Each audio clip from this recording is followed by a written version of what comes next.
the people who go to a Cirque du Soleil show in Vegas, for example, have never probably been to that show, or they have been to that show before and they're coming to you for a very specific type of experience.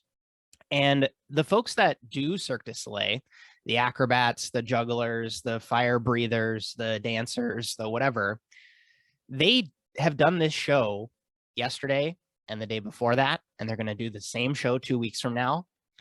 And they're focused on what? Delivering the same experience every single night as often as possible. Because if Anna and I go to a Cirque du Soleil show and I tell Cade, hey, Cade, you and your partner or your mom or your cousin, you guys should go to this Cirque du Soleil show because XYZ. And whatever we say sets the expectation.